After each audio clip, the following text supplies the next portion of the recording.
Okay, so in Marty's absence, I'll go ahead and open the special board meeting and work session. We're going to start with the work session. So we'll do a call to order. Johnson. Here. Viscus. Here. Moore. Here. Mike Thomas. Bob Thomas. Here. Tondell. Here. Brasser. And I'm already welcome visitors, but I'll say thank you as well and to all those who are in Zoom. For our tradition, I guess we have public forum. Is there anybody that wants to say anything in the open public forum session?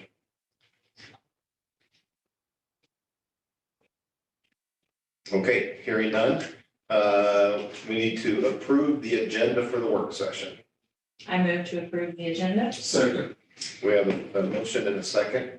All in favor say yes. Yes. Yes. All opposed? All right, motion passes. The agenda is approved. So we'll move into the work session. We'll start with Noel from Indian Hills. Thank you. May I pull up the Sure, table, yes. that spot? Thank you. Okay, sit back, Mr. Thomas.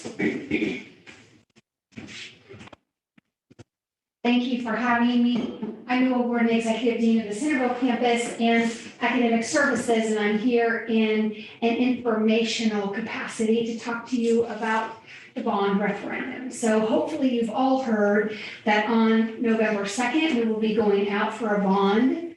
I'm gonna pass these around. I have two of these. These are kind of fun to fold up, but pass it around. So we can't say what you guys said, that it won't raise taxes. But on the back shows a very reasonable amount that it would raise. So what I've been told is the average for Appalachia County is $75,000, and that would be a cost of $8.64 a year for taxpayers. You are probably aware that Indian Hills in Appalachia County is 2% of the property tax. So what we're trying to do is 5 different projects, a total cost of $36 million. Hopefully, you've also heard that we've been very active in raising money. And so I'm really proud to report to you that we have raised $8 million, and we are still raising that money. So what we will come and ask the public for is $28 million, and that's what these costs are based on. It also talks about the average ag land cost, and that we started to break it down per county because it does vary and it became too cumbersome. So we went with the average over all 10 counties, but I can tell you that the Appalachia County average is 11 cents an acre. So maybe you've seen this, and I want to go through the brochure with you, but this would be the street view of the new building after we pass this. And so this would start with the career and technical, and I think of it as 2 phases of build and 3 stages of demolition. So the first stage of the build would add something. I always talk about Karen Swanson. She's always asked for welding. I've always wanted welding. Hopefully you know that we got $1 million grant from the Department of Ed for welding, but I know everyone in this room knows that that won't pay for the equipment. So that is one of the gifts that is contingent upon us passing this. We recently received another gift from the Morgan Klein Foundation, $1 million, to name the other side, the arts and science wing, and that is contingent upon passage of the bond. So in the center, the big, and really because this is built into the hillside, it's 3 stories, but this part would be the student center, so it would be the library, it would be food service. We will never get rid of the barn. I want to say that again because it's so special to me. We will never get rid of the barn. It probably will become a student union, but right now, counting the apartments that I'm renting for our students, we have 103 students in residence, so we have that many meal plans. There's not room for that many students to eat in the barn, so they all take their meals to go. Another view, and I like this one a lot because you get the side view of the big structure, but also because it shows, yes, the barn is still there. So the demolition would start down at the Kids World end, so the faculty building, what we now call the Learning Center, and what makes me a little nervous, the Science Building would be demolished in that first phase of the build. So we would be building up the hill. And then in the second phase, more of the center. And then when I talk about the third phase, it would be the administration building and the career and technical building. Two reasons for that. We've put a lot of money into our career and technical building, and it's the only building on our campus that has asbestos. So it's going to be a little more expensive. We'll have to be more careful in demolishing that. In the admin building, of course, it's the only building that has a basement. And I always joke that whenever Matt Thompson comes to town, he brings tornado-like weather. And seriously, the first year that Matt, when he was still vice president, he would come to campus 3 times in 1 year. We had to bring people down to the basement. So it is really important for us to keep that. But, 60% of this would be coming to Appalachia County. And it's not just for Centerville, although I am really proud to report to you guys, 41 of your graduates are on our campus right now. Now, I am sorry, I don't have the number of high school students that are attending classes, but I know that it's high. I wasn't able to get a hold of that office, but just a shout out to Luann, who really has helped us increase that number. And Mr. Johnson had asked over the summer if we couldn't do something like we do in Albia. So we created, in addition to all the career and technical things that your students are coming to our campus for, we now have an Arts and Science Academy. So 2 classes per term with 10 seats reserved in each class for your students. So you are definitely the biggest feeder school that we have on the Centerville campus, and we are just so proud to keep growing that partnership with you. So if you look through the brochure, it talks about this. One of the things that I'm very excited about, I mentioned earlier, what our employers have been asking for is welding.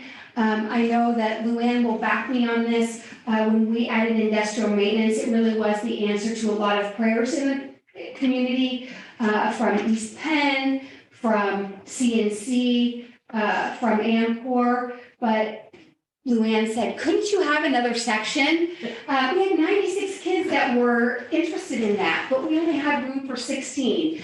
Last year, it seemed like we should have been able to have another section, but this year now we have the first year and the second year. And just a testament to how well that program is going.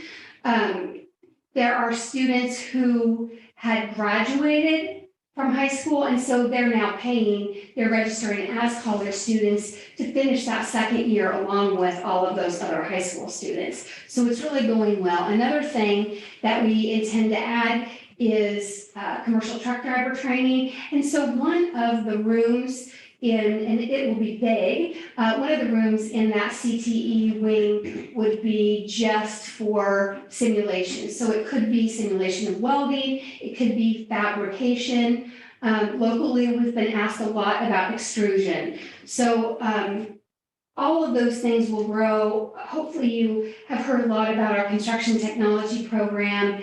And last year was the first year that I'm aware of that we had more than 30 students. And we do again this year. Some of them are high school students. But you know what? They don't have a shell right now. And when it's bad weather, they're kind of out of luck. I mean, we have one small lab slash shop space that's shared between industrial maintenance, all 3 of our ag programs, and construction technology. So that's one of the things that they're really excited about is a 2-story lab space in our industrial maintenance right now. I'm very proud of it, but it is a classroom. And so for example, the rigging machine, we weren't able to bring into that because the ceiling wasn't tall enough. So huge impact on the Centerville campus, not just benefiting Appalachia County, but the whole Highway 2 corridor, Wayne County, Seymour, Moulton, Moravia, all the way to Albion. You know, I kind of think of Albion and Davis County, they're kind of split in between, but we actually are getting a lot more students on our campus from Davis County right now. And when I looked at our traditional college students, that was our second biggest, well, actually, our second biggest feeder school is Davis County, tied with, interestingly enough, Putnam County in Missouri. So really wanting to bring that here, really wanting to help develop the future workforce for our area. But it's not the only project. We're going to have a new entryway. If you've been to the Ottumwa campus, I think it's beautiful, but it's confusing, and there is not a definite place to start. And so this would have an actual welcoming place. They changed the roadway, and then it would expand the fine arts area. I will tell you that I have never been more popular in Centerville than when I was able to get people tickets to see Mamma Mia. And I think that we have the only performing arts community college program in Iowa, but definitely it's big. Probably 120 students go through that. Now, they're not necessarily majors. We might have welding and machining students that are going through that, but they're really good. The bathroom situation in that building is not really up to code, and it's atrocious. Actually, when you go back behind the theater, which is nice, St. John's Theater is nice, and that won't change. But there's no green room, so the students are changing in a classroom with someone standing guard, hoping that nobody walks in on them. There are no bathrooms back there. There's no soundproofing in their musical performance areas. So those things would all be improved upon. Probably the thing that I'm the second most excited about, in addition to the Centerville campus, is the Criminal Justice Training Center. And it's one of our biggest programs. Did you go through our program? Well, not criminal justice, but yeah. Okay, and so they take up a parking lot to do traffic stops, and they're just in a hallway with the culinary arts and science students, and they might be acting out, pulling out a gun in the hallway when students are walking by. They basically have 2 classrooms and a simulation screen. It's really a screen in a classroom. This would give them this whole lab space for that training. We really would like to become a regional law enforcement training center instead of the waiting list, sending all of the people to Des Moines and sending all of our money to Des Moines. So especially in these times, we're super excited about that. In addition, it would add on to the Student Wellness Center, what you probably know as the Tom Arnold Net Center. And then have we got this done? We actually have started some of these things already as we've been raising money, and so the virtual classrooms. And, you know, one of the silver lining of the pandemic is that it taught us that we are good at distance learning, especially through Zoom. And it's great you guys are able to send students. I love that. I love seeing your students on our campus. But we send a classroom, and you know this very well. So it's a whole class that gets sent to a school. With these, then one student in Seymour can sit in that classroom with their headphones on and take a class from Dr. Kevin Cook. So those are the things that we want to do. 86% of our graduates stay in this area and enter the workforce.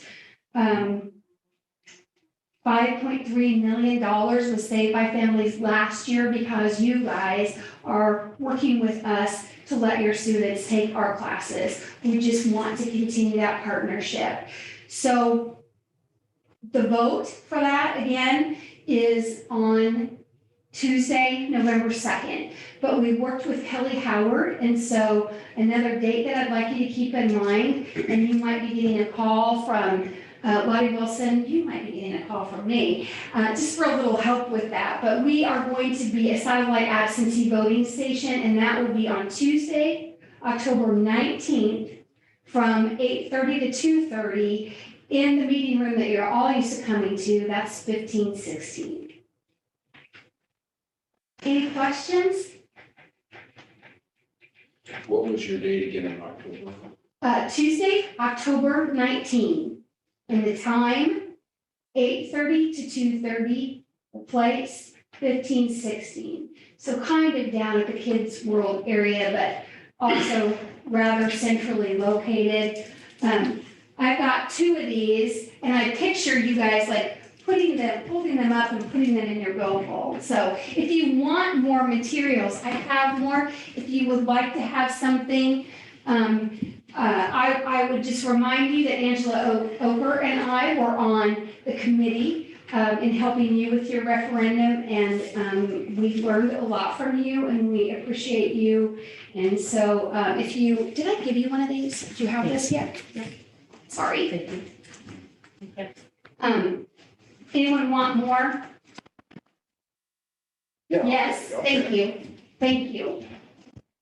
So, well, does this have to pass in every county or just collectively? So collectively, and just like you guys, we have to do 60%. So, I kind of joke and say, the bad news is it's 10 counties, but I also think the good news is 10 counties, because 28 million over 10 counties is 2.8. So when I was talking to teachers in Seymour last week, and we actually got to that point where we talked about $8.64 a year, they were kind of giggling about that's nothing. We can help with that. So I hope that that's how people feel about it. It's just so important to get the word out. I was joking with Kevin before I came in.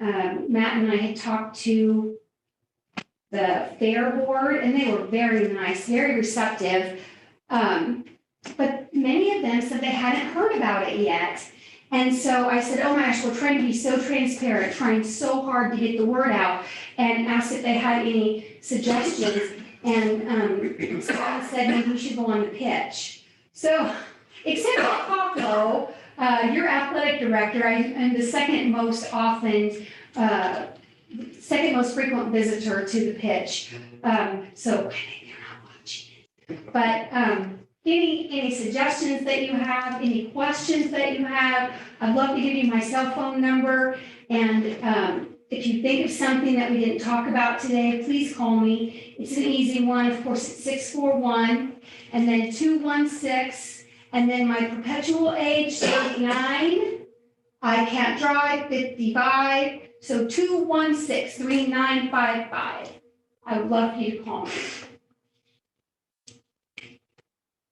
I still think you gotta do some absentee voting. There's some people that won't leave. That won't, yes, you're That right. Won't or can't. And so And I don't know That's a third of your voters. I Vote absentee. I don't know if you got it today. I got it today in the mail. And I don't know if it was as an alum or as a supporter. I'm not sure. I wasn't part of that mailing, but it actually is a letter to Greg and me and to absentee ballot requests. Oh, good, good. So, and I know that you are really good at that, so if you would be comfortable, I got your number from Sarah Lynn, so, just warning you now that I may be calling upon you, and, I'm pretty excited, I think that all of you know that Sarah Lynn, will be running for board. What else? Forgot what I was gonna say. Well, no, I was gonna say, obviously, I'm personally a big supporter of this, and I'm gonna get hit on residential, commercial, and ag land and all of these. I hit me in all three categories, and I did the math, and I'm probably less than a cup of coffee a week. That's So, wonderful. and I get Thank hit in you. all three of these, so. One thing, just because I feel like we're all teammates, and I'll share with you that, and some of you in this room, we probably will be calling upon you, but, I had a meeting with Russ this morning after, I was on the pitch, and the pitch has endorsed this. Many people have endorsed this. And I would love it if you would be comfortable in doing so. They are going to donate videography, doing like 30-second spots of people And they might be alums, they might be business owners who need that workforce. So we'll be working on that probably in the next couple of weeks. And then hopefully you've been seeing some of the things that it's not a selling, it's just informational, some of our own. Hi, So, we're almost done, we're just doing questions now. Okay. Oh, good. and one of the things I was gonna say, Noel, is that we're in a work session, so we can't take any action. And one of my questions was gonna be, is there such a thing as a school district endorsing a sponsorship like this? Is that something that's allowed? If we would have to do that, obviously, the next session after, and I would want more to be part of that, obviously. I don't think we're allowed to, We're not allowed, are we allowed to do as a that? government community.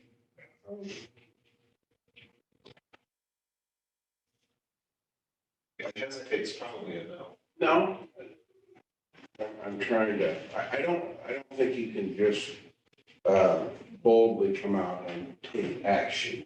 Okay, I think you can endorse. And there's a difference between officially endorsing it. A consensus would be that you could say, that, Indian Hills is our great partners, they're great partners, are part of our community. And as a group of educators, we would ask that all the citizens get full consideration to supporting that because it enhances. Now, as your superintendent, I can say that, and I have, just not.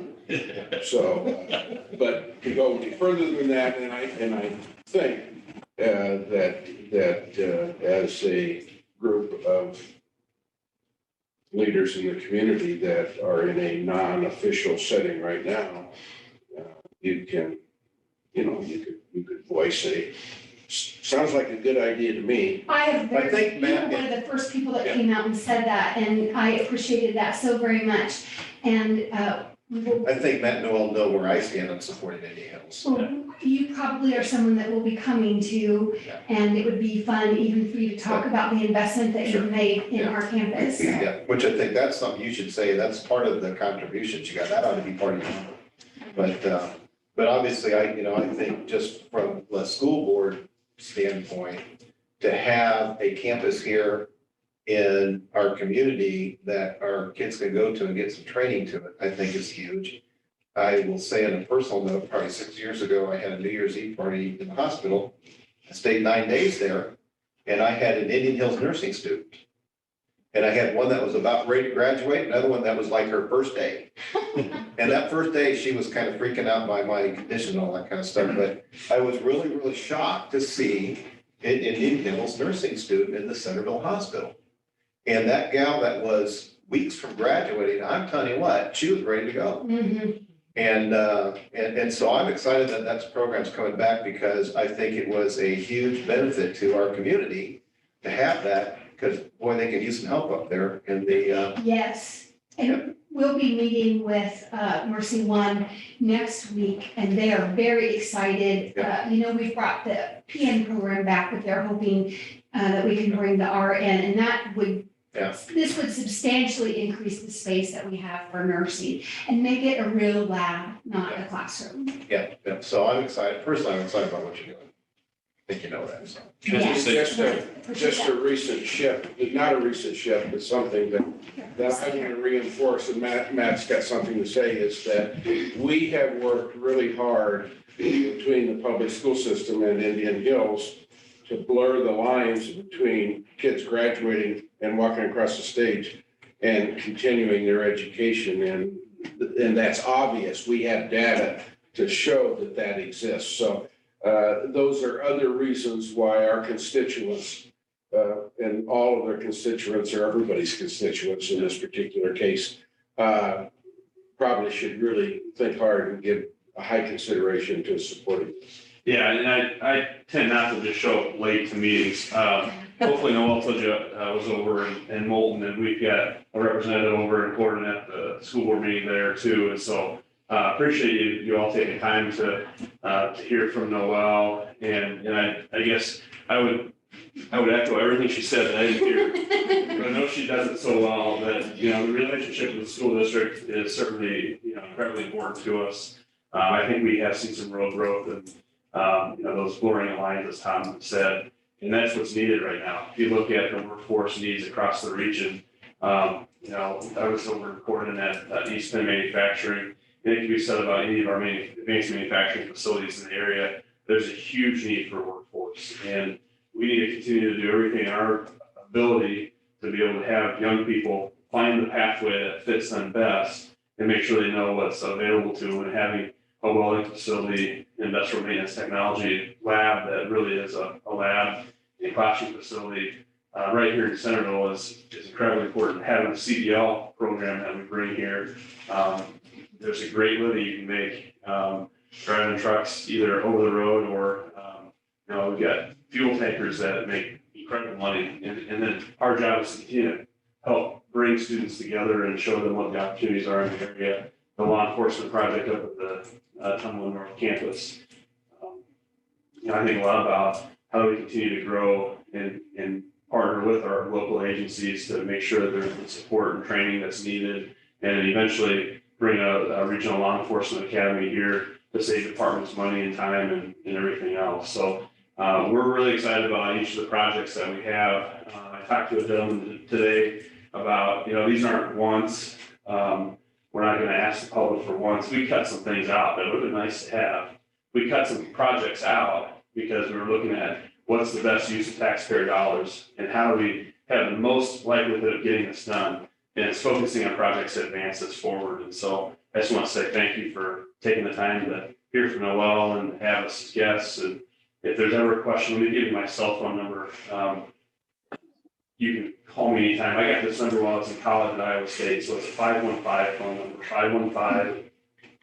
515-520-7012. And I'm happy to talk to anybody that, maybe has a question or they have a concern or they just want to know more about the work that's being done right now, because it is really that important, so. So from the election where is your vote being held at? So on November 2nd, you can vote where you would vote during presidential elections, general That should election. be the same thing. So city election, It's a combined. city, okay. school board, Indian Hills. It's a combined. Yes. Okay, that's what I wanted to know. You can begin to vote October 13th at the courthouse. And then we will actually host on the Centerville campus in building 1516, an early vote that'll be on October 19th. And that'll be from 8:30 to 2:30. 8:30 to 2:30. So we're excited to have that opportunity to get people on campus and vote as well. Any questions that you have? Luann, you got any questions? Thank you again. We Thank appreciate you it. for coming. Wish you success on it, because obviously we want to see it. I want to see it. Yeah, and I will say this too, I think people think sometimes, well, we voted against it and they'll go away. And 5 years ago that they were here, we voted against it, they'll go away. I won't go away, because for this community here, and I think the projects in Ottumwa, it's been since 1983 that we passed the bond referendum. And that was to purchase the Ottumwa Heights campus, which is our main campus. And I think that the projects that we have, especially this one here in Centerville, it's at the same level as when we bought the campus that is now our home. It had that decision that Lyle Hellier made at that point, it changed everything for the college. We are who we are now because of that decision and because of that vote. And so I look at it the same way. We'll come back. We continue to push because it's the right thing to do for our region and for our communities. And it helps the workforce of the future. So let's get it done this time. I'm ready to move on to other projects, and Ready to move on to groundbreaking. I'm actually ready to start to work with the law enforcement academy to get that process going. We're ready for it. Because we obviously went through ours, and it's a huge relief when you get it through, but then the real work starts. So just, if I could close with just two things, and I have a feeling that I'm gonna see some of you on Wednesday night at the athletic banquet. And so for the first time ever, we'll have a banquet that celebrates wrestling and baseball, and that will be at Bessie's Barn. And that is a fundraiser for baseball and wrestling. But on Friday night, before homecoming, right after pep chapel, please come to the barn. It's free, it's fun, it's wonderful, heavy hors d'oeuvres, adult beverages, and at 6 p.m., we'll have the ribbon cutting for Traxler Hall. And Kevin makes a great point. When we talk about the money that we've raised, we talk about it in terms of the new money, and it was very specific for one of the federal Economic Development Authority grants that we're working on, and it had to be new. But Kevin and his colleagues have personally invested $2 million in Traxler Hall, and we are forever, 2.5. okay. We are forever grateful, so please come and see that. Thank you guys so much. Thank you. Thank you. Thanks. Good to see you. Yeah, you do. Good. Good. Thanks, folks. Thank you so much. I'm calling you soon. Bye. So, Under that 2.5, it was almost all. So wasn't a pocket. Always Tom's gonna come and ask for the meetings or something, so. Anyways, report of the year, Grant.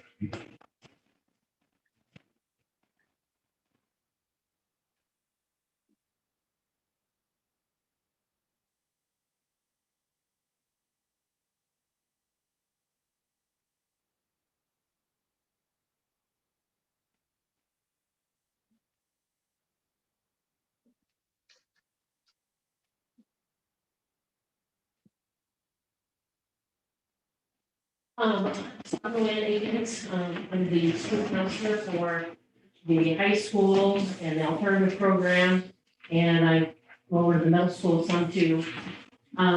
So we started, I'm part of the Iowa Aid Commission, course of college, and this grant became available in February of 2021. And we applied for it, and I've included the team there. So we started working on this grant together, Karen and Matt and Tom and Rhonda and Lisa. And so it's a federal grant, and so there's a lot of processes to it and a lot of things that go along with it. We couldn't really announce it, even though we sort of knew we had it in June and July. And then we had another meeting with the Department of Ed, and we don't know how much money it is yet. We won't know until Thursday officially how much money it is. But it starts with the 7th graders in the middle school, and it follows them till they graduate. And actually, there's a scholarship, and we're working with Indian Hills that by the time they graduate, then there's some scholarship money at the end that will follow them as well. It's really all about that early awareness of college-going culture and kind of redefining what culture is. I've spent a lot of time getting people to understand what college is. Every time, a lot of times when I mention college, they'd say, well, my kid's not going to four-year school. I'm not talking about four-year, I'm talking about all of it. So when students are in high school and they're starting that college going process, they're getting ready to take college classes, whether it's getting a CNA, their welding diploma, any of those certificates, anything like that. We offer lots of college classes in the high school, so our kids have an opportunity to do it there, online, on campus, in the academies. We have students that are driving to North Campus and doing welding. We have students doing diesel, we have students participating in Albia. So we just have lots and lots of opportunities. I want to thank you for supporting all those things for our students. This is very, just kind of a framework of what Europe is. It means gaining early awareness and readiness for undergraduate programs. Started in 2015, so there's been a Europe 1.0, and there's been a Europe 2.0. And now it's Europe 3.0. And so we are a part of that. There are 13 districts in the state that have this. We're one of them.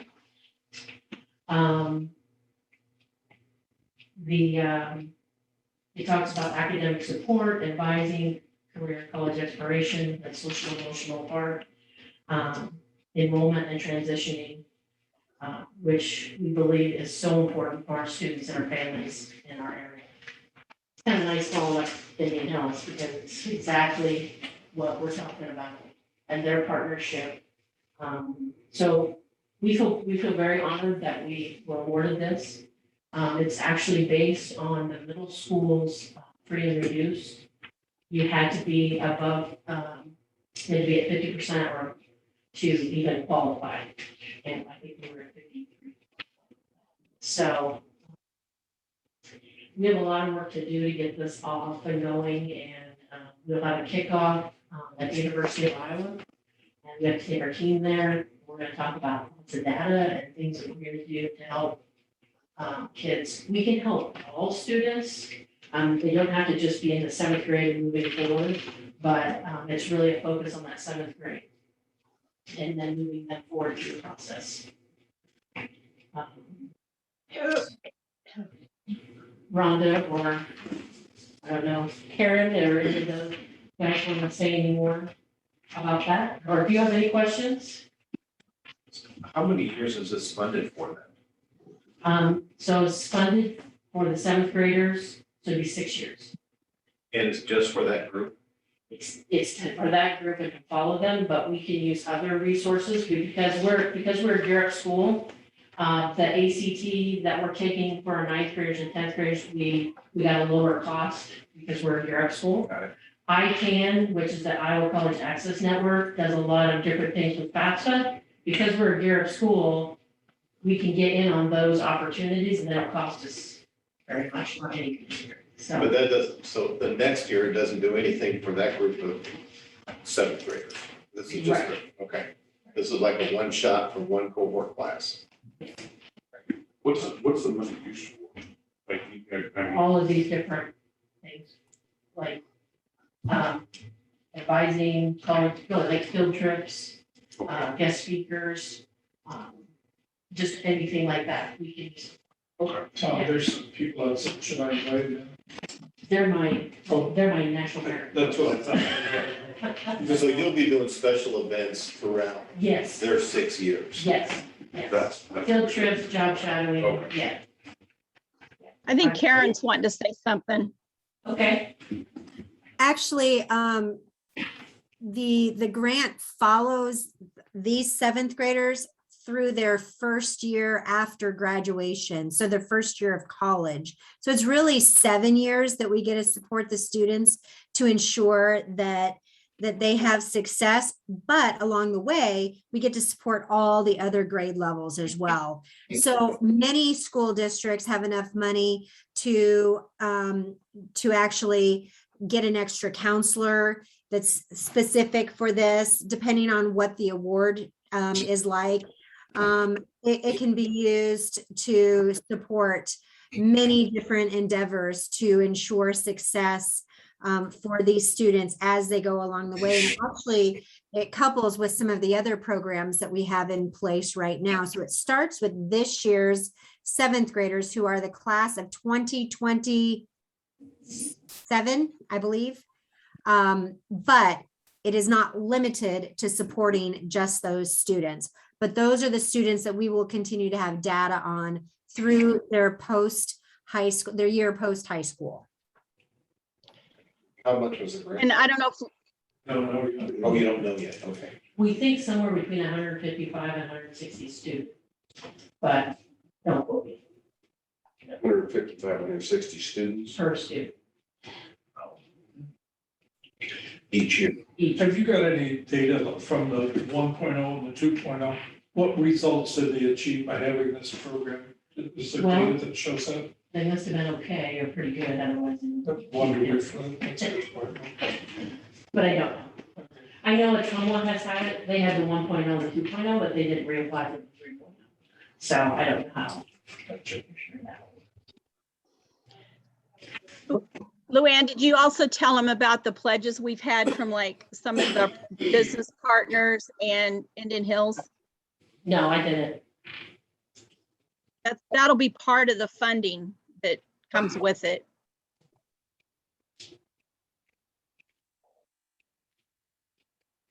We had to have partners, obviously. Okay. And so that's what she's talking about.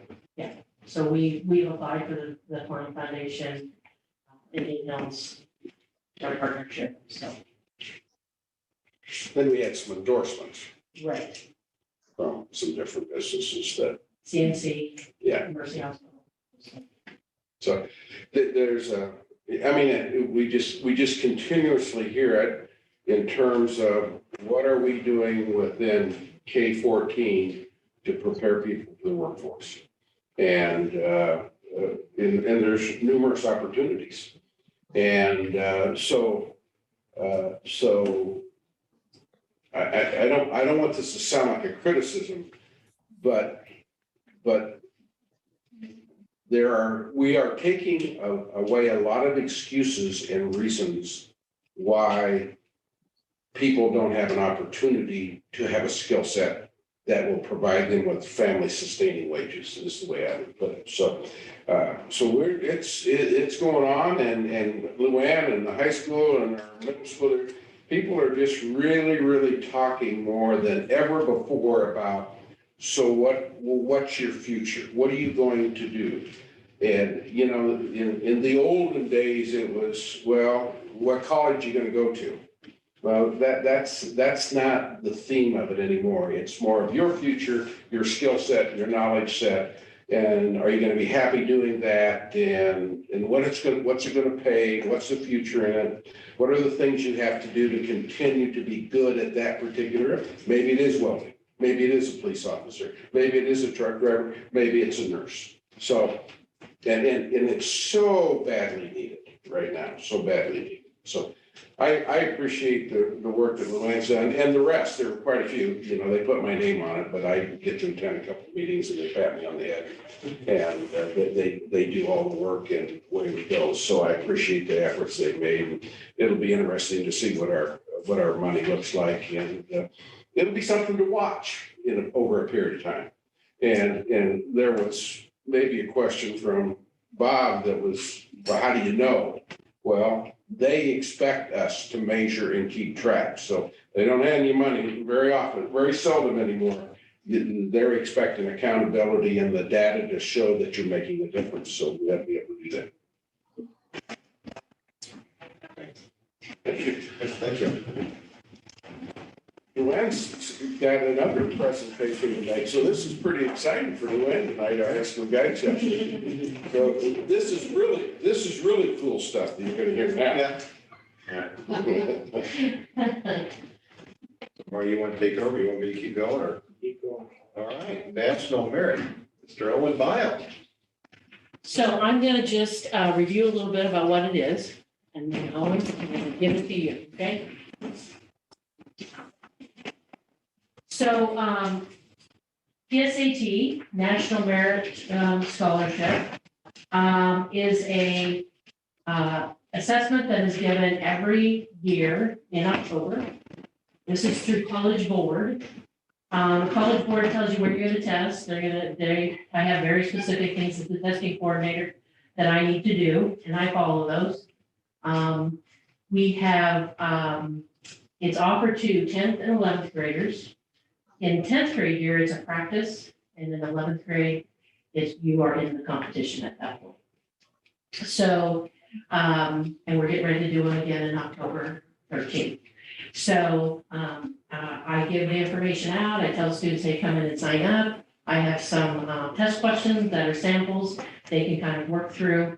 It takes about 3.5 hours to do the test. In the morning, we get right at the school. And then they get their test results in about January. And then they get put into a competition if they're a junior. So I have also sort of a flow chart here that can kind of show you where Owen is in the competition. So this is national merit. So this is over the United States. So in October of 2020, 1.5 million students took the PSAT. And Owen was one of them in October of 2020. Then they take those scores and they move them down to the April 2021. And 50,000 of the highest scores goes there. You can be a commended student, and there were 34,000 of those, or you can be a semifinalist, which is what Owen is. So he's a national merit semifinalist, so he's in the 16,000 range. Then it goes down to 15,000, and that'll be in February. And then he could be a merit scholarship, and there's 7,500 of those in the United States. I couldn't find a Centerville plaque in the high school. I couldn't find a national merit, so I don't know if we've ever done it. Yeah, we've had some finalists. Okay, I remember a year we had 3, okay, but I can't remember the year. It would be okay, so. Taylor and Iowa Trust, what was his name? That ran the bank. His son was Jeff Taylor. Okay, That's And, who my mom could think of. okay, okay, and Sherry Pugh, who lives in Centerville now, but the high rise in that brick house, so when the year of that then? 80s maybe, I think. Okay. I can remember those street. And the third one, I can't get a name. I can see what she looks like, but lived on Maple Street. Okay. Anyway, I can remember. Anyway. But we've had several Good. other years too, but that year there were 3. It often seemed to me that those, when you had like 3, they fed off each other. They read the books and they did stuff. And it seemed like they come in 3s or Yeah. 2s, it seems like. Yeah. So in this booklet then is the semifinalists, and then I'd like this back, but I marked the Iowa page if you'd like to look at it. The other interesting thing I've seen on, I don't need to look at that, you can have different scores in different states. In Wyoming, you can be a little dumber and be a finalist.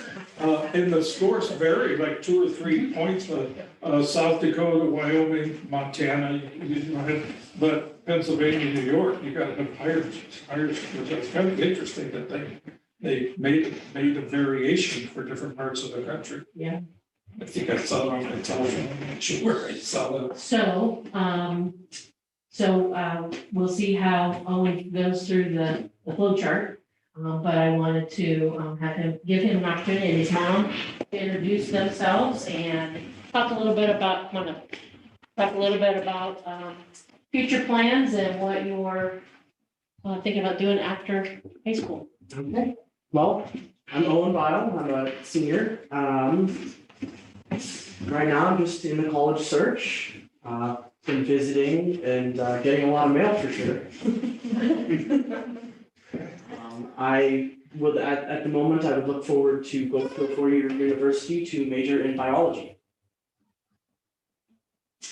Owen is also pretty close to getting his AA degree from Centerville, so he's working on that too. And then being a part of activities at school are. I play football, soccer, trap shooting. I'm a member of the National Honor Society, Student Council, jazz band, marching band, municipal band. I'm an elected officer in National Honor Society and Student Council. And I am a captain on the football team, and I was a captain on the soccer team last year. So we thought we should share this with you, and we're pretty proud of Owen, and we just wanted to give him a chance to visit with all of you, and appreciate you coming. Mom, you want to introduce yourself? I didn't figure I'm Owen's mom. He keeps me busy, and everything, he's in everything, so. Yeah. And I've listened to him at 4-H, and he's a very good speaker. Good, thank you. And I will say this, I have known Owen for a few years now. And I'll tell you, Owen is one of the finest young men that I've met in a long time. I have an extremely high opinion of him. He is a well-rounded individual who is very, very well respected by his peers. And he provides a lot of great sound counsel and advice to his peers. A lot of his peers will go to him. And what has been told to me is Owen always has the right thing to say. And I have a huge respect for him because I've known him for quite a few years. I'm very proud of him. And I know that you're gonna do well, and whether you get any further or not in this, extremely proud of you. And I have all confidence you probably will. But I just wanted everybody to know, if you don't know, I've just known him, he is a top quality. And I think you're going to biology because you want to become a doctor. Yes. Yeah. And what kind of medicine do you want to go into? Internal medicine, Yeah, and then after that, endocrinology. well, you told me, you have another career goal, you told me one day. Oh, Oh. I'm interested in politics as well. He wants to become a US Senator someday. And I think he probably has it within him to give that a pretty good shot, so. Yeah. Congratulations. Thank you very much. Awesome job. Now, is this gonna get written up in the pitch, or is he gonna be interviewed on the pitch? Can you make I that was happen? this last Thursday. Oh, you were already, I've been gone all I was this. on Acme Sam. What happens next? I mean, how do you get to the next, what do you do to get to the next level? Well, the SIGIS has to fill out the recommendation, and I will definitely do that part. And then it's kind of in the college board hand at this point. So, and then, we'll see where that ends up. And what did you get on your ACT? I scored a 34, Out of, 36. there you go. Not bad. I want to reinforce though, that I know Bob had made mention of other students of ours, but it's been a while. Yeah, I don't think, I can't, I mean, it's been quite a period of I time don't think since we've anybody had, in this century. no, so that's part of the compliment is you're the first one for quite some time, so we appreciate being able to celebrate that. And part of that is not that we probably didn't have some, we just didn't give it back. I was gonna say, we haven't been doing our PSAT. Oh, that's, I forgot about that. This is a required step to be able to do this, so thank you. Yeah, if we don't give a test, you can't get it. Thank you very much. Yeah, you're welcome. Thank you. Thank Oh, you. thank you. Congratulations, thanks for coming in.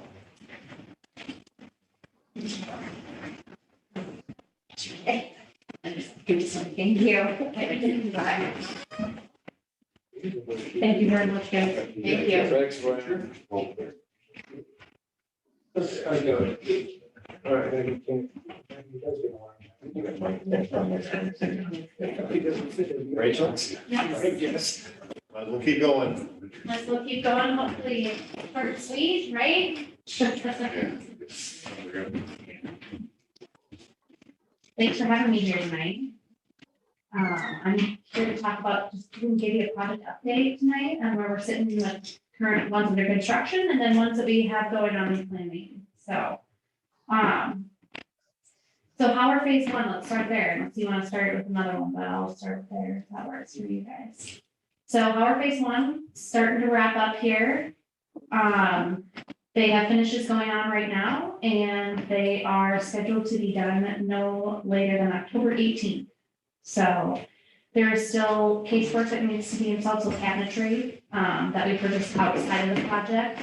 But that will be installed after, once it gets here, so. But other than that, they're gonna be done. So that's good news on that project. That will be wrapped up October 18th. Power phase two, so the second part of power, getting the rest of the building up to code for fire alarm and for HVAC, so including air conditioning in that 1970s wing on the south side of the building. And that we are planning on bringing documents out at the beginning of 2022, so this coming year. That way they'll have time to order ahead of time for equipment. We're still seeing some long lead times, but they're not as bad as some other construction items, but HVAC seems to be leveling out a little bit. Still long, but preparing for that. So then they would start install of that in June, right after school gets out. And that should not have an issue getting done over the summer. We don't really have much architectural improvements as a part of Power Phase 2, mostly just HVAC and fire alarm upgrades. Some ceilings and things like that, just because of the work that they have to do above ceiling. But other than that, it's mostly focused on that. Any questions on Howard? at all. So is there anything that we learned from the change orders that we need to incorporate in phase two? Like there was, and I can't, there's like a soffit type, if I remember. Yes, the soffit in the STEM lab maybe you're thinking of? There could be, yes, there could be some of those items, but we'll make sure we look at those and make Make sure. it part of the bid package. Oh, yeah, Okay. yeah, we always try to minimize those kind of changes like that. And this one you have a lot of ceiling space in, because it's a different type of construction than Howard Phase One, the type of building construction. You have very shallow ceilings in that phase, 1950s phase. So it caused for some of that, but we have a lot more ceiling space above the lay-in than we do in Phase One, so. But yes, we'll make sure we try to minimize that obviously as much as possible, so. Anything else on Howard? Okay. Athletic complex, hopefully you guys have all been out there for a game. That one's hopefully gonna be done here shortly as well. They're starting with fence tomorrow, so finishing the fence around the track, so that will help with homecoming on Friday. They should be done before homecoming on Friday, so that's great, easier to keep people off of the track. And then right after homecoming, so October 2nd, they're gonna start with the final phase of the track install. So there's a few different layers that they have to do. Right now, the asphalt is just down. There's a base layer, like a mat layer, and then also a spray on top of that. And then striping of that track. But those are really the items that are left to be completed. So for that track surface, October 2nd, they're starting that, about 10-day timeline for that. And that's pending some weather. So that is weather dependent. So that's why they're trying to start right after homecoming, get started on the weekend so they can get out of there as well. Any other questions? Any questions on the athletic?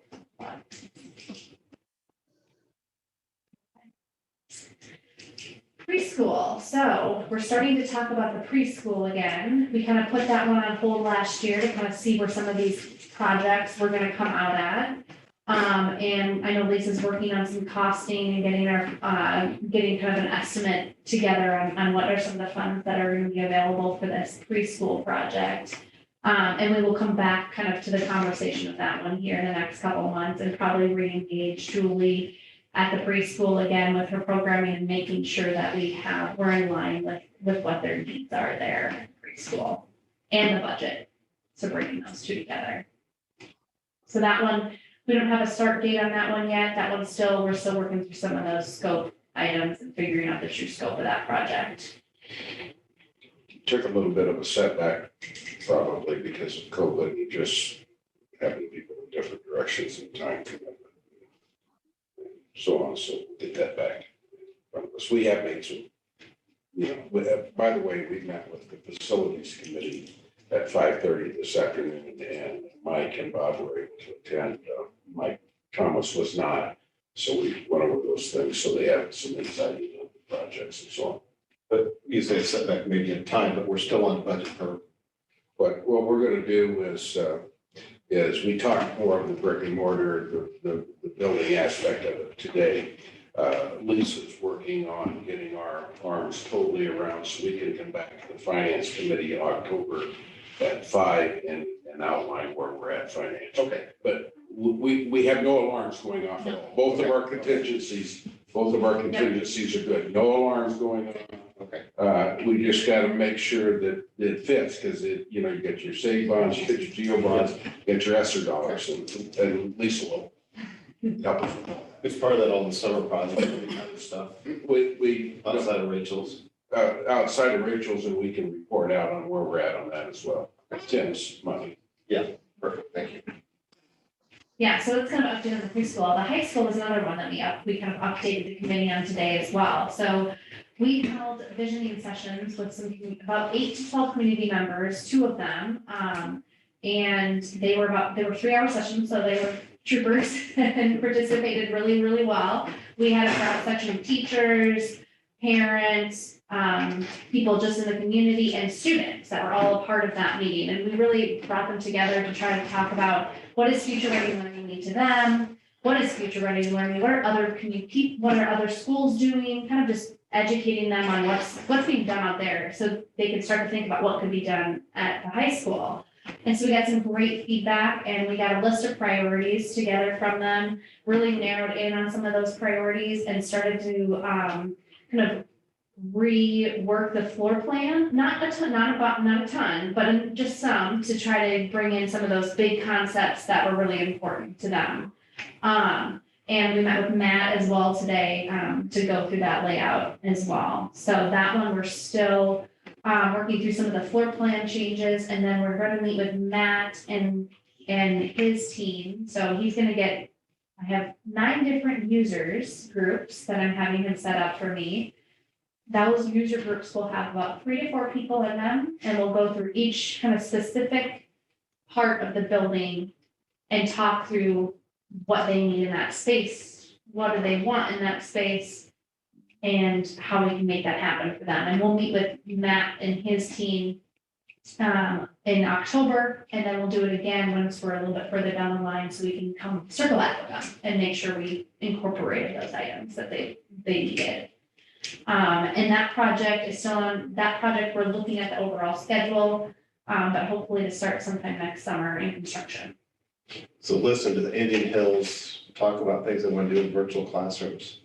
Do I understand they want the high schools to have a virtual classroom in their buildings for them to come in and teach things in there? Is that how I understood what they were wanting? I mean, this can be your virtual classroom. She said, put headphones on. Right, So I don't think, you don't need a, specific room for it. right, like, It can just be what's any- the other room that we just, I see it. yeah, the ICN room, like, we don't use ICN. So it would just be any room that we designate as that. Okay. One of the things that we talked about in the finance committee was having little areas. Yep. In the high school, just little breakout areas. Yeah, we should call them. yep. Someone could go and sit and do whatever they. Testing room. Yeah. Like a small group space, right, that could serve as individual, maybe doing that or college testing, but also serve as a small group space when that's not being used in that function. So providing a couple of those areas, that would give you an opportunity to do that. That was important and also listed by that visioning committee, so. The user group is a really good idea. With various user groups. Yeah, so we're gonna get technology together, general education, so teachers, admin, both counselors, nurse, and then, obviously our assistants, our principal, assistant principal, and administrative assistants, those people are core as well, athletics or gym, PE, those people. And kitchen staff will also meet with our kitchen consultants as well to go through how they run their kitchens, because that will be really important to how we organize the equipment. So yeah, so that's just a quick little list, but we have a couple more on there too as well that we're gonna make, so.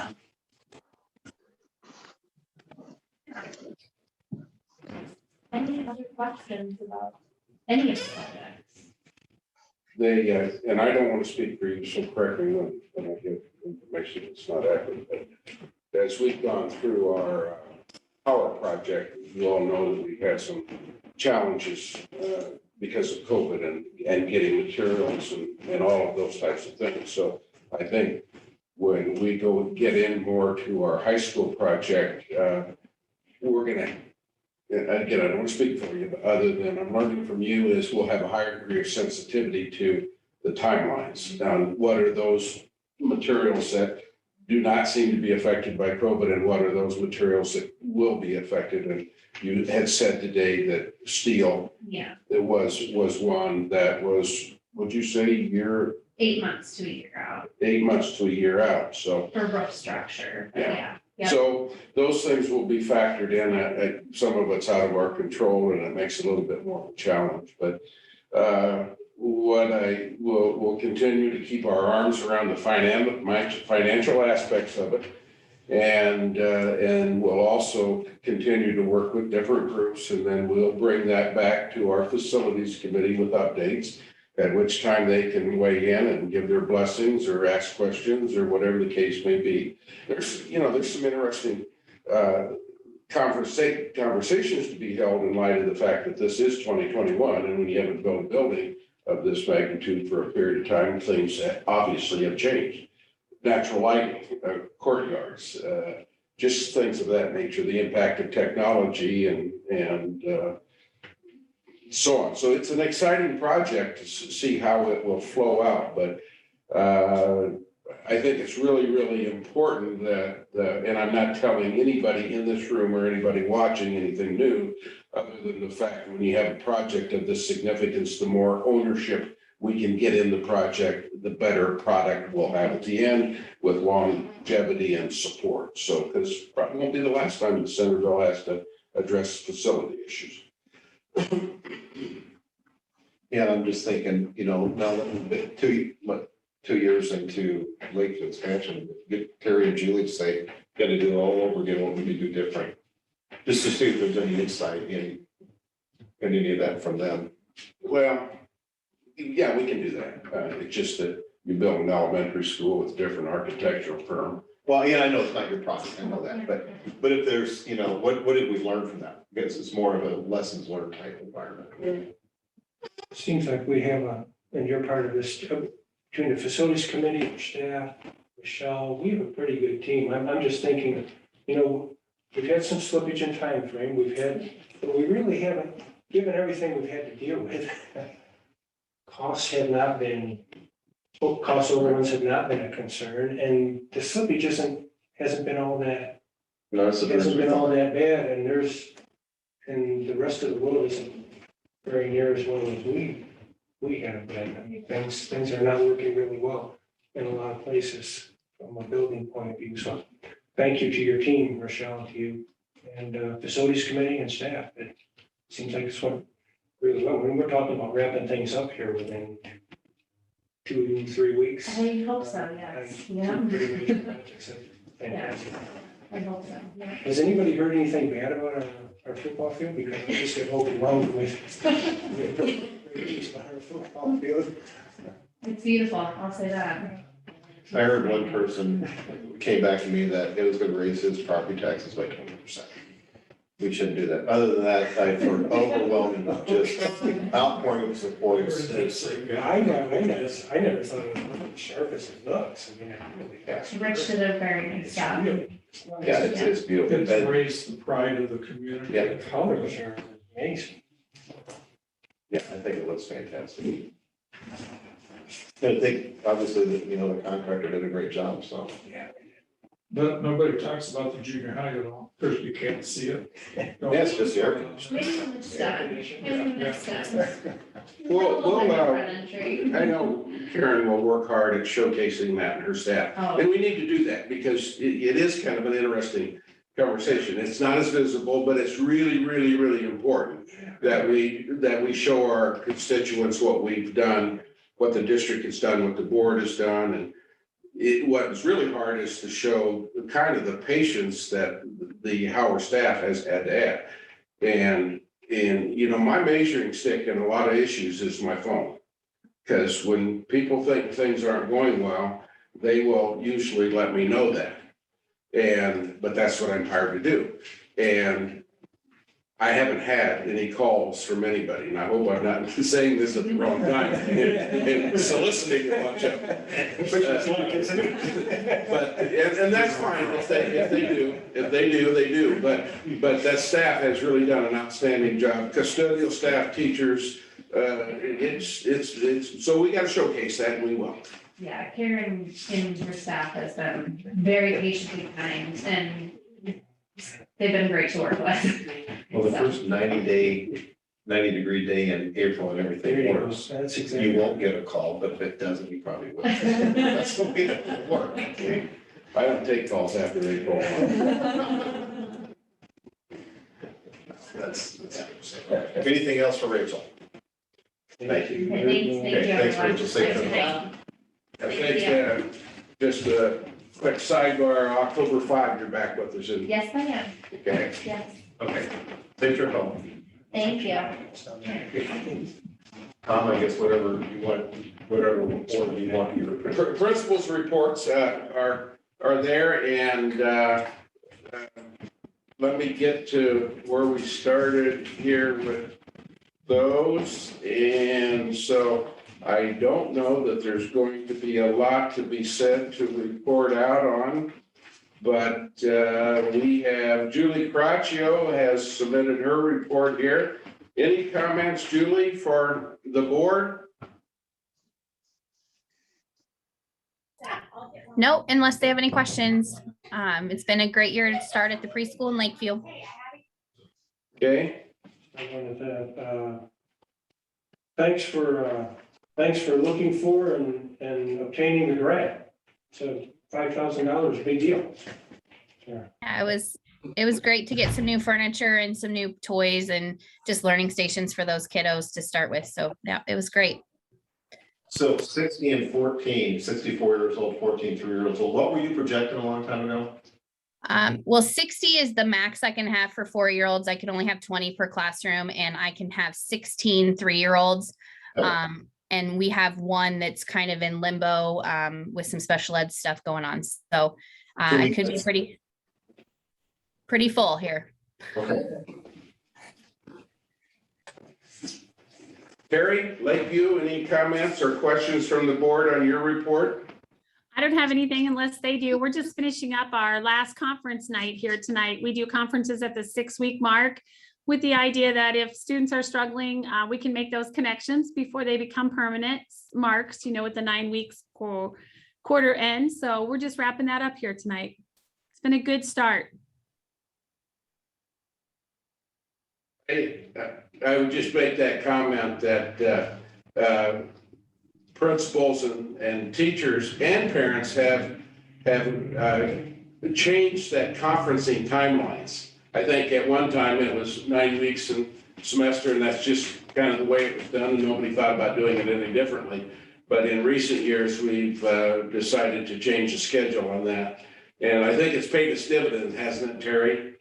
Yeah, that's always, I'll tell you what, Mike Halupnik created that. That's been the way it's been since I've been here. And that was Mike Halupnik. He was a former guidance counselor before he became an administrator. And he just said, parents appreciate the opportunity to get connected and have information before they need that. So.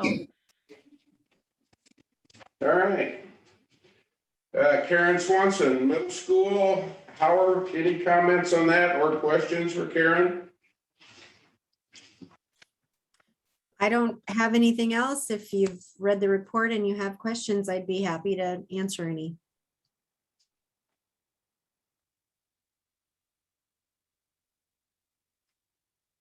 I guess a general question I have is, how is the health in the buildings with kids? I've been hearing that COVID's going through some classrooms. Is that the case or not the case? Yeah. We had 40 kids today absent that were absent because of COVID related. That's 3 categories. That's quarantine, that's pending a test, or that's positive cases. The positive cases have been, I think we've had 6. Having quarantine because of family members. Yeah, that's a big part of it. Yeah, that's the biggest number is that. So we, well, I guess right now today, we had the percent COVID related absentees was 2.9. Okay. So those kids that got a quarantine, can they do virtual into the classroom? We try to support them as best we can. Okay. So, yeah, that's where we're at, which has not prompted me anyway to dwell on the whole mask fiasco and dilemma and whatever you want to call it. Yeah. Matt Johnson, I don't know, was he able to connect? Yeah, I'm here. Okay, did you have any comments on your board report? No comments other than we're excited to be in the midst of our homecoming week. Glad that we can have a relatively normal homecoming this year.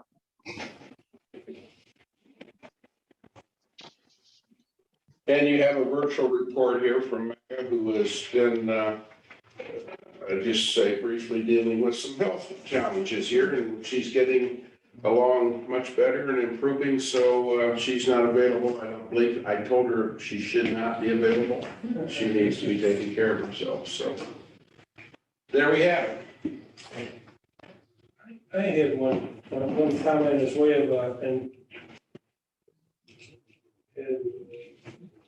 it's continual, but it just jumped out at me when I was looking at the reports, and it's a way, I want to say thank you to staff. In every one of the reports, you talk about something that you're trying new or different to improve the way we teach, the way students learn. And I mean, I've been on the school board long enough to know that that's just not in these reports. It's ongoing. There was a time early on in my school board career when I would think that, why are we always changing everything? There's always a new acronym that I was learning almost from one year to the next, but it just comes out in the board reports that it's just a continual process of trying to do what we do better. And every one of the reports mentions something that you're trying that's new or different or a pilot. And so thank you. Thank you very much for that.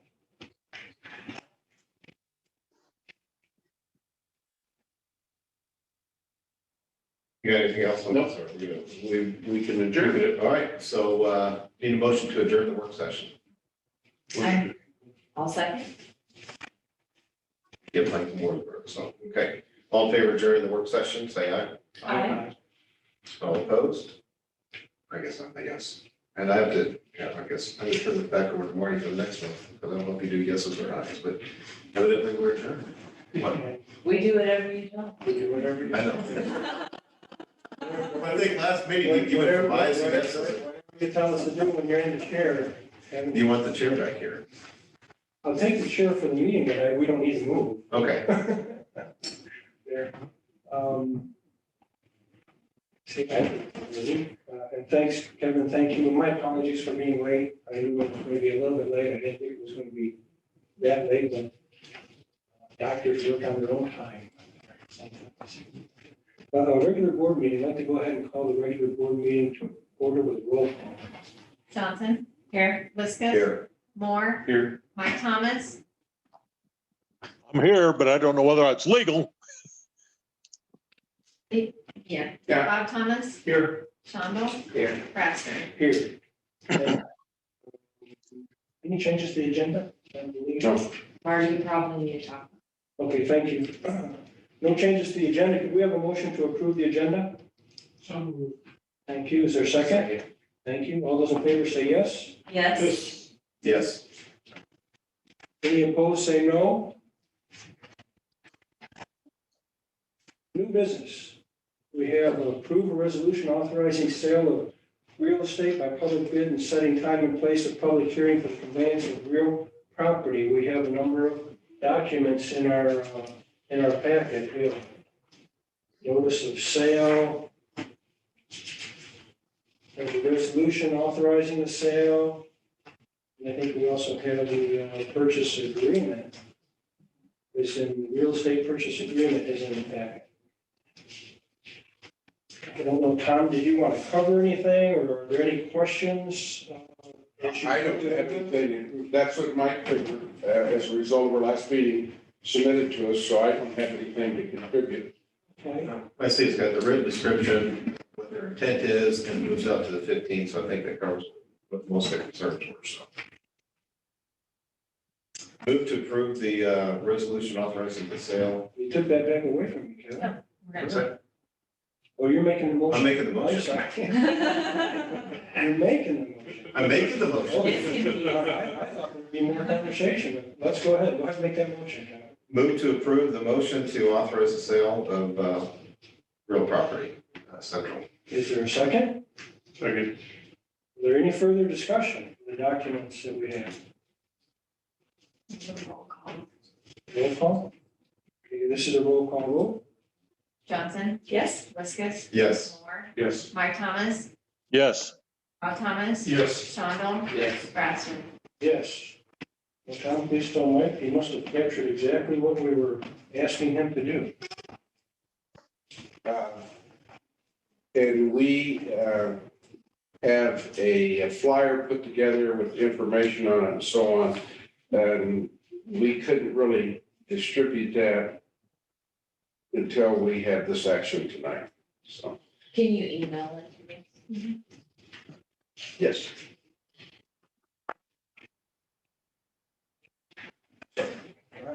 Our next item is approval of a donation to the Centerville Concert Association. We should say here that we have done this in the past for $250. So I'm going to question this one. Does the Council Association pay any fees to use the auditorium? I don't know that Okay. off the top of my head. I think this, maybe we've done it in the past, but I think the relationship is in the reverse way that it should be. The Concert Association should be supporting the school music program.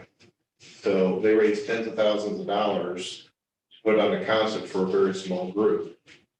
They don't pay anything for our facilities and they want us to give them money. I think with the concert. We're giving them money so any of our students can go to those programs. Right, but very, very few do, very, very few. I think if we're giving them free use of the facilities, that should be our in-kind contribution, letting our students go. And actually, what I think the Concert Association should be doing is supporting our school music students by having our jazz band or concert band being part of one of their performances. And I just think it's a backwards relationship, and I think if we're giving them free use of the building and they're raising tens of thousands of dollars, that should be the in-kind contribution for our students to be able to go. And I think they actually should be supporting our students. That's my opinion on it.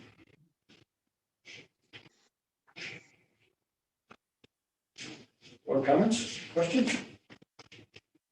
Anybody? I kind of agree with Dee. I mean, we're providing a contribution already by not charging. They, don't know for sure, but I think gyms get used, they have to pay a fee, things like that.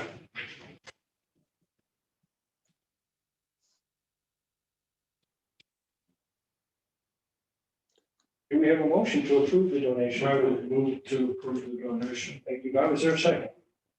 Second. Thank you. A motion and a second to approve donation to Centerville Concert Association. All those in favor, say yes. Yes. Heard 4 yeses, folks. Mike, did you vote yes? Yes. Thank you. All those opposed say no. No. Okay, 4-3, motion passes. So Chris, Mike Moore, and Kevin Rose, correct? Yes. Approval of early retirement.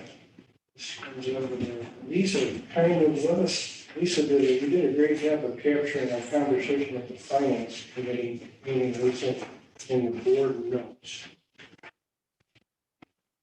Really, the early retirement, at least in the context of the finance committee meeting, and certainly I'm going to we speak up, we address both of these together. The early retirement and then the ability to provide support staff compensation at the level that you see in the packet recommended. No, we'll just throw it open to questions, if you will, for the finance committee, for staff on this. And the bottom chart is showing both. The last page, When you say bottom chart. the last page, the general fund expenditures, that's representing, yeah, The very last, you're saying? yeah, the very last page in the packet. Yeah, the very last page, correct me if I'm wrong, Lisa, the very last page combines of our packet, general fund expenditures that Brooke pointed out, combines both the $2 an hour increase across the board for support staff, which Lisa estimates at about a $300,000 annual expenditure. And it includes the reduction, as Lisa pointed out, of 5 certified staff over the course of that 5-year period. We put them in a reduction of 2 in 23, a reduction in 2 in of 24 and a reduction of 1 in 25 in order to achieve the unspent authorized budget solvency ratio targets that you see on that very page. Okay, I thought so, but. Yes, everything is So really, this covers item C and D's financial impacts. that does, that's post doing both of those things financially.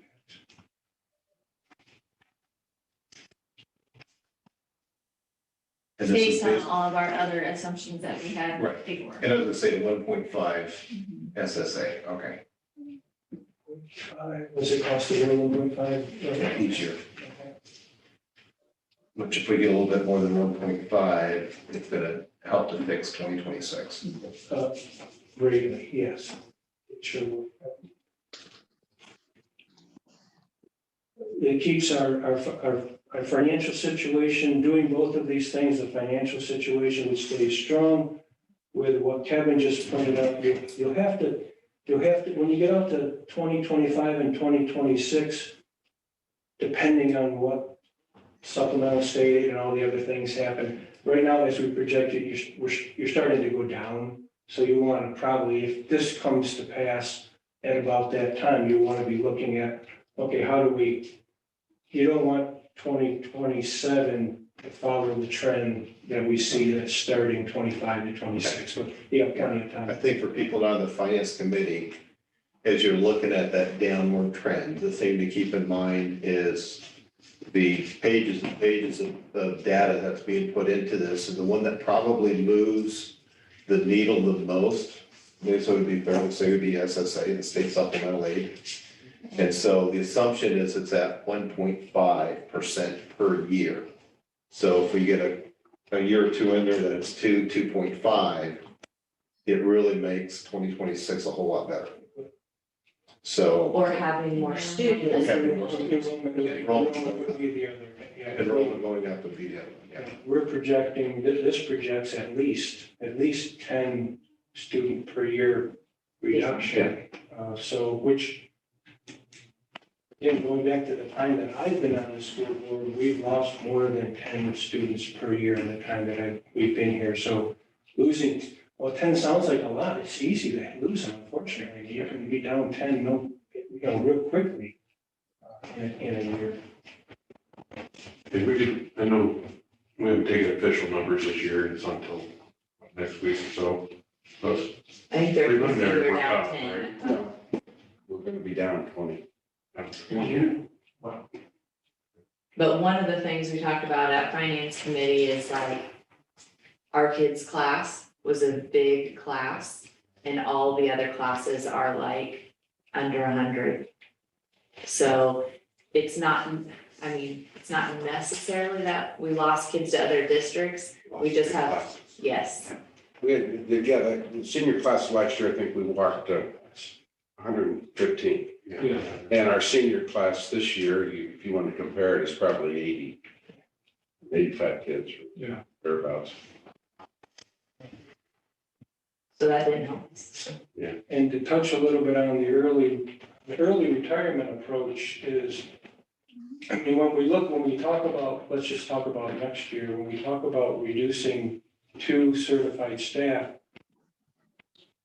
you have to have enough certified staff retire in order to give Tom and his staff the flexibility to figure out which 2 don't you have to replace, because if you just had 2 that retired, you don't know whether you need to replace them or not. Our experience has shown that we probably need 8, maybe more, 8 to 10 certified staff retire to have the flexibility to find 2 positions that you say, yeah, we can work without those 2 positions. And so that's what drives the early retirement part of this 2-part issue. How early do we find out if people actually want to retire early? Set a date. We'll bring that packet to you, Chris, in October board meeting. But we traditionally have always had it all wrapped up before we break for Christmas. So it's taken care of in December. So if you approve whatever you approve tonight, then we start the process. We had 2 or 3 meetings with staff, we explained things to them. And we want to make sure that there's two important messages. First of all, and I say it every year, but I feel obligated to say it again. This is a financial decision that the board is making. This is a business decision the board is making. This is not a message that any of the folks that we're looking for people and it's reflective of performance, or anything else. It's a formula that impacts the financial status of the district. It's not uncommon in school districts to have early retirement. Now, there's a lot of different early retirements. And so that's one thing. And then the other thing that I reinforce with them is that please take the time to consult your own financial advisors, consult IPERS, consult whoever you need, because we're not making the decision for you as to whether you should retire. That's your call. These are the processes that we go through. So we work really, really hard at that, because I don't want somebody to not do their homework. So I feel obligated to coach them through that. And then we give them the timelines. We are very detailed, because when we receive their application, it's dated and it's timed when it's handed to any of the office staff. So we know precisely the order that they came in. To piggyback on a little bit of what Marty said is,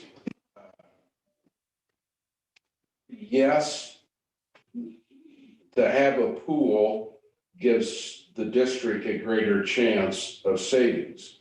And the one thing that you see, you have 2 sheets there. One is 10 consecutive years of service to the district. You also have a sheet that shows 8 consecutive years of service. And so I just want to say, it's your call.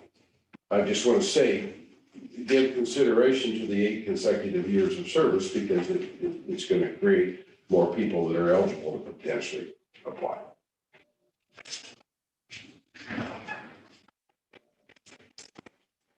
Lisa, on here, the estimated payout on early leave, $253,000. How many is that based on? That would be based on if all of these retirees, If all 15. right. So if we approve 15, that would be the number. Okay. And then 18 on the other page. Just Right. For 18.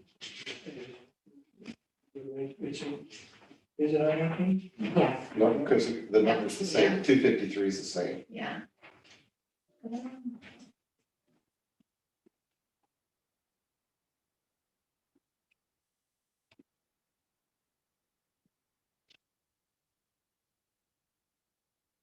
Yeah, the balances will be the same.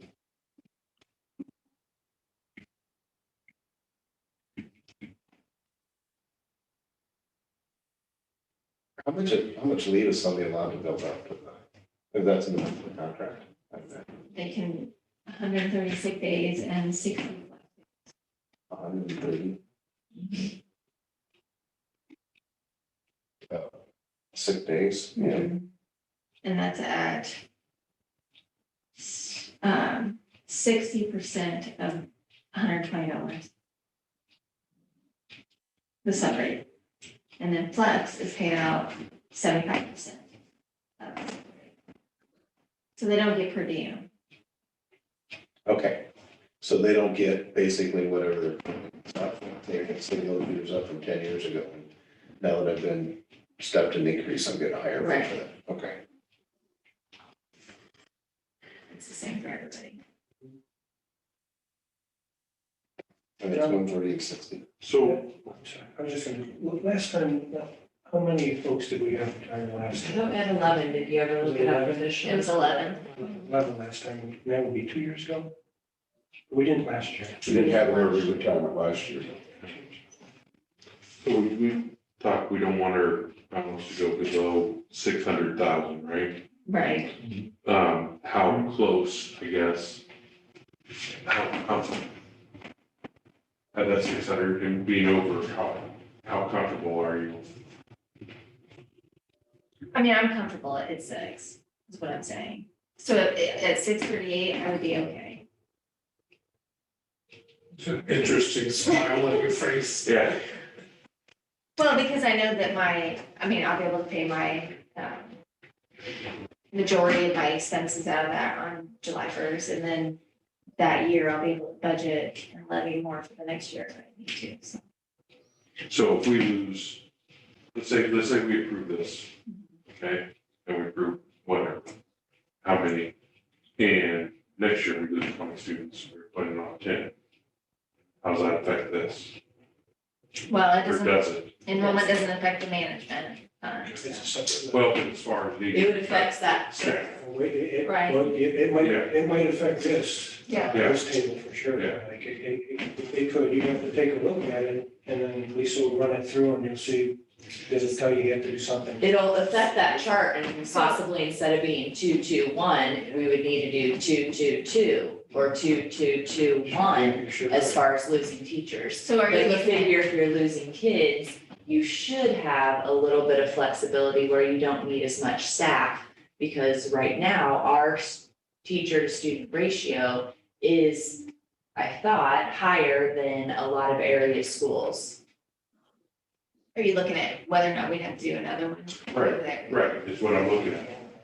Well, Yeah. our previous, I can't even remember who the guy is now, Larry. Gary Sinclair, Gary Sinclair was the previous one, but who's the current one? Larry? Larry Siegel. Larry Siegel.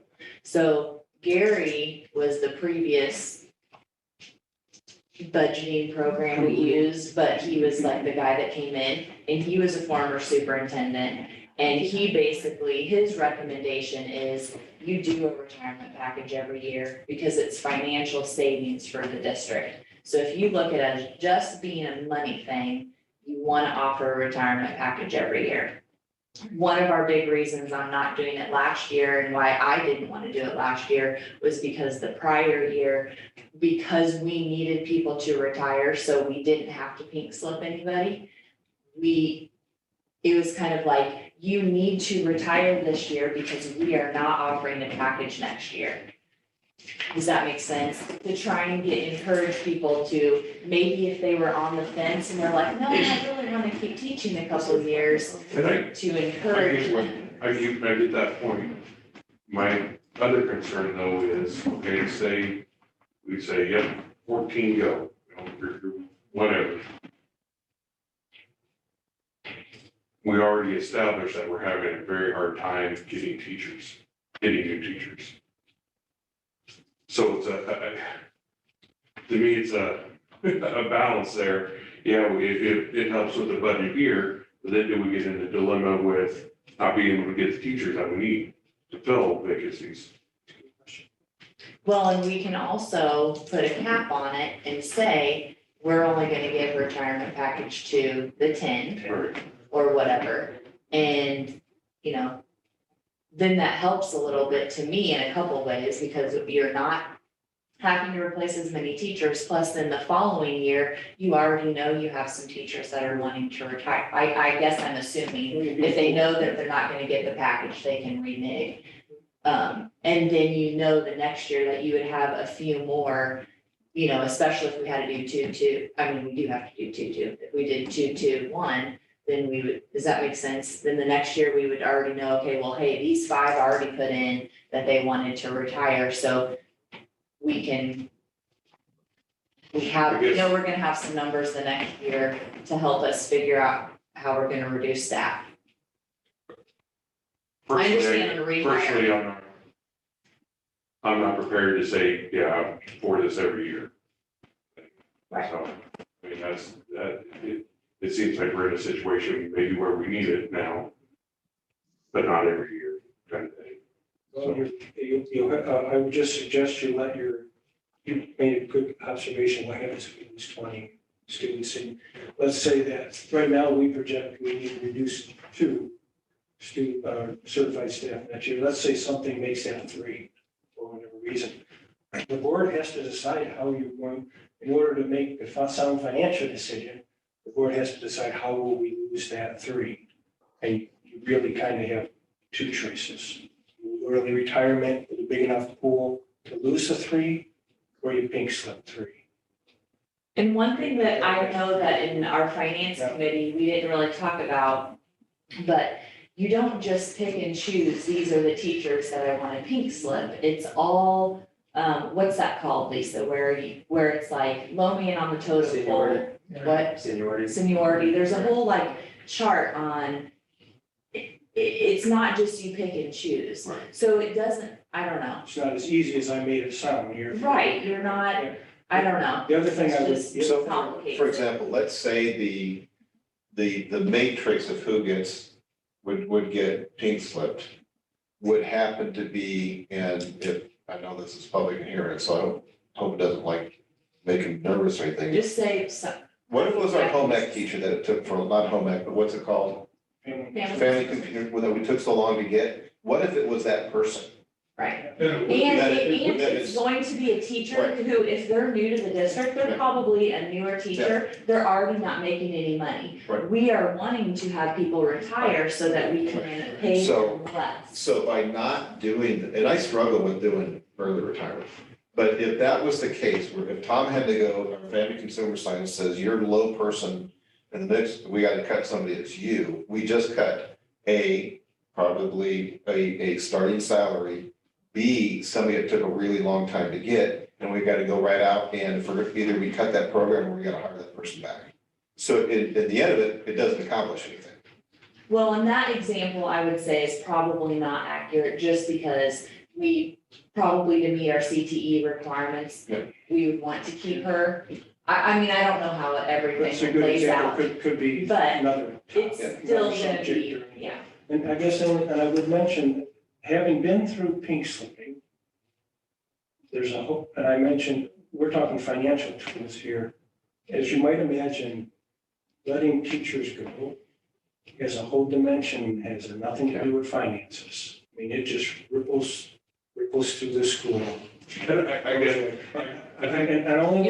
You're more for this year, but maybe not in the yeah, future. I'm not ready to say, I'm ready to do this. No, we're not Yeah, asking that's that. why we revote, because hopefully we're up so many teachers that we don't have to do two, we don't have to do And any. I don't want that to be confused, and so I'm Yes. like. No, yeah, I get I it, mean, 'cause Kevin was, in the finance committee meeting, I was just like, I don't know why we're doing this, I don't know why, I was against it, and in the last 2 weeks, I've had to think about, okay, and that was the scenario that came to my mind, was that puts you in a position that we accomplish nothing. If we don't do early retirement, then you gotta let somebody go, and if that's it, we didn't accomplish anything, we made your job harder, and that's not what we should be doing.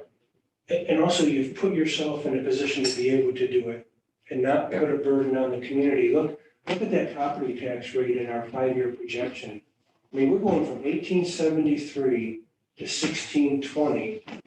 And I can't, Lisa, help me, there's probably a $500,000 a year management fund levy every one of those years.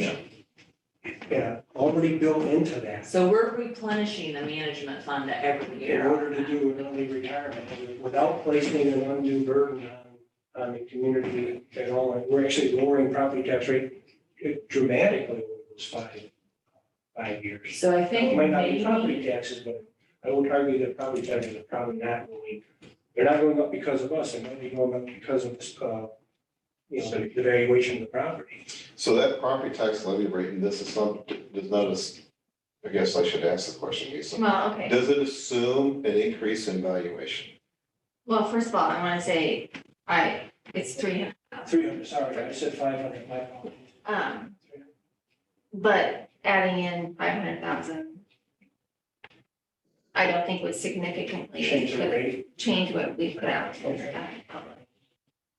so I think to me, it sounds like maybe that the big question is gonna be 10-year or 8-year. Oh, yeah, that's really up to 10-year the or board, that's our, 8-year. that's our criteria. Also, adding the 3, it's 50,000. I calculated it real simple there if you went from the 10 years to the 8 years, For the the lead lease, payouts. that's another 50,000 on the 8-year page. 50,000. Yeah. 50,000 more. Yeah. And you're thinking going down to 8 because there are some people who got into teaching later in life, right? Well, I think it just- gives you a bigger pool. Gives you a bigger pool, is the biggest thing. So if we went, so how many, 15 or 18, right? 15 or 18. Number, That would be eligible. yeah, number of eligible. You'd go from, you go to 8, you'd increase by 3. all right, Could be. so okay, so in the scenario we're looking at, it's not just 15 people, or this is what 15 will cost, you're saying we want a total of 15. No, we're saying there's 15 eligible. Okay, so one of the things we have to say is how many? But we don't have. Well, no, we have to pick, Your are we going to criteria. say, hey, if you've been in the district 8 years, Yep. you can retire? Okay, I Or, get that. hey, if you've been in 10 years. I But get if- that. So if we do 8 years, we have 3 more people to It's a add to bigger the pool. pot Okay, to help us. but then we have to bigger- say how many No, we early don't have to cap, that's up to us. We don't have to, that was just something we could do if we wanted to Did you say, guys talk about it? we didn't You really, did not. we had other I would, Bigger discussions. fish, okay. Okay, this one always challenges me when I'm retiring. It does. And the part that I keep coming back to is having trouble getting to. That's what comes back to me. Where I've been, I found myself comfortable is 8 years and maxing at 12. You said 12. So how'd you get that number? I didn't want to go all the way down to where that was below, but give it enough to where we could get that pool. Well, history, experience should tell us that 12 would give us. That's Right, where because I, 11 last time gave us how many- 2 or 3. Was it 2 They or gave 3? us 2 that we did not replace. Yeah. Well, So you 3, had but just for 1 year and then we, rehired because her. the numbers. Okay, this so, is all weekend, this is where, and that, to me, that's where I'm comfortable. I don't know about anyone else, You're gonna have an early retirement, the most important thing you can do is act on it, so we can begin our process before the first year. and that's what I was gonna say to teachers too. If you are basically putting out your ad in January saying we need X, Y, Z teachers, our pool is so much better. I mean, this year we were trying to get teachers in June, July, and August well, because sorry. of the situation. You're fine, I was it. My other thing, I guess, then is, okay, so let's say this, we approve this. Because then there's also internal transfers, right, before stuff gets put out. They get first So opportunity. when would we look? I guess I'm looking at a whole timeline here, so I'd like to see that done as, as soon as humanly possible with a deadline. And then, so we can get advertising. And you can always advertise too, tentative. So we tentatively think we're going to have a 5th grade position, or we tentatively think we have a social studies opening. And that way you can get it out there early while the principals, right, are working out, okay, this person wants to transfer to here, so this is gonna be the opening instead of what we published or whatever, right? so, yeah, and so one of these things, I did, so 2 years ago when we did this, if I remember right, the 3 of us, what was it, first on the board, we voted on that, and that would have been like November or December. And so we're sitting here doing this in September to give Tom more time to do everything that needs to be done. So you're basically getting another 6-8 weeks. And I think that's why we're bringing it up early, to give him the time to do that. Is that a fair statement? I can't remember, I thought we talked about it in September, but I think October has been a decided date, and November has been a deciding date, so, yeah, I appreciate the time, but. Yeah. But, and again, you be real careful about how much you dwell on the arrangements of making this work, because administratively, we have to do this, and there will be things that once you do it, once you approve it or don't approve it, we're gonna have to, there will be things that just have to happen administratively about transfers, advertising, moving, and all those things, and you probably won't be able to be all that involved with that. Is Mike okay? How would you do the cap in your, off the top of your head? If we said cap of 12, how would you implement that, Tom, first by date of? Yeah, That'd be kept first come, first served. Okay. that's what we, That's why all the other. I said earlier, they hand it to us, we write the date on it and the time. And so I think that is fine. I think we're ready for a motion. I don't think we need Well, to discuss. I have a question is how many, given you're gonna have this information, how many teachers probably think you could hire next year? How many do you think we can hire?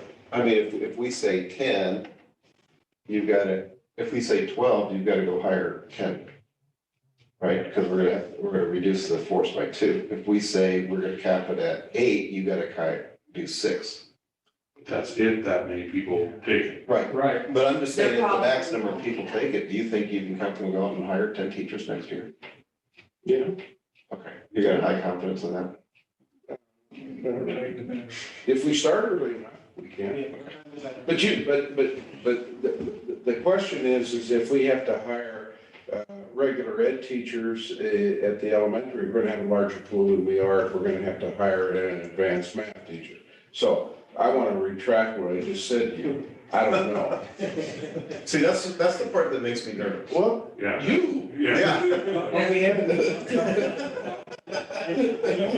know it's not the same, I know it's not the same environment right now as it was before, but we've been through multiple early retirements, and have we done 3 since you've been with us, Tom? We did Yes. one right after you joined us. Yes. So we've done 3, and the very first one was a large one, I want to say 13 teachers, the very first one. I can't remember the second one, and the third one was 11. So, we've been through this and we were able to, again, different environment, I agree with that, but we were able to. And Brooke always pushes us to do it as early as possible so that we have all of that time to try to fill this. If you approve it tonight, the ball rolls. And, I mean, and I'm not talking down to the board or saying anything that disrespectful. I'm just saying it's an ongoing conversation about its number of sections you have. It's so many pieces go into it for the administrative team. It's so-and-so leaves, can we transfer so-and-so over? Do they want to go volunteer or is it involuntary? But for 2 things I would say is I would hope that you would consider the 8 years to get your pool bigger. And the other thing is that do it, don't tarry on it because, and I've already said that. But then the last thing, and Marty has said it and then the others have heard it, is you go around and pink slip people, that there is not a whole lot of good that comes out of that, other than the superintendent has made a recommendation to the Board of Education that so you have reduction in force, and that's tough to do. So what happens if we put the 12 positions out there and we don't get any retirements, then we're still gonna have to pink slip somebody. I think you'll get at least 2. I think we'll get. But a lot of times I feel like if the teachers know that that's a situation, then I feel like people that are on the fence, some of them are gonna retire because they don't want their colleague to get pink slipped. Well, before you come to the pink slip, Chris, you probably, we will have 1 or 2 or 3 people that for a variety of reasons move on. Right. So that's another tipping point of saying, okay, the spouse got transferred, they're moving on, now what do we do? Can we take advantage of that or can't we? So we think about that. And if that didn't work out, well, then we do get to the point where you have to decide on who you're gonna pink slip. Mike, did you have, you mentioned 8 consecutive years and 12. Did you make that as a I'm motion? prepared to make it a motion. Second. We have a motion and second on 8 consecutive years, a cap of 12 that we will accept on first served basis of Tom and Lisa would administer. Anything else needed in that motion? At 50,000. At 50,000, and what we have here. Is there a second? We had a second. Okay, any further discussion? All those in favor say yes? Yes. And And we didn't even really say that that includes the $2. Oh, Well, we should. that's another, It is a big- It's something, They said they were but the two are linked, I mean. So that'll take it back next budget year? The Right. $2? No, Or the Now. immediate? October first, so that we're not in the middle of the payroll. Okay. So let's move on to that one if we could. oh, I think I've heard. Well, they are linked together. Okay, so then I We was couldn't be talking thinking about that the they're second supposed one. to be together. We shouldn't be talking about the second one if we didn't pass the first one. But the second one is, again, I hope you don't have to agree with me, we talked about this as a board and as a finance committee, that once we saw where we were at, we would see what we could do for support staff. And no one's pushed harder on this than Tom. But there's others, I guess there's others that I just want to make sure that to recognize, not just, we were going to get the vote on it, but also if I go all the way back to our negotiations with CEA, when we were negotiating with them, we made it very clear to them and they understood and worked with us on this, that we knew we had to do something, we had to be able to financially do something for our support staff. They agreed with that. We had a great negotiation this particular year.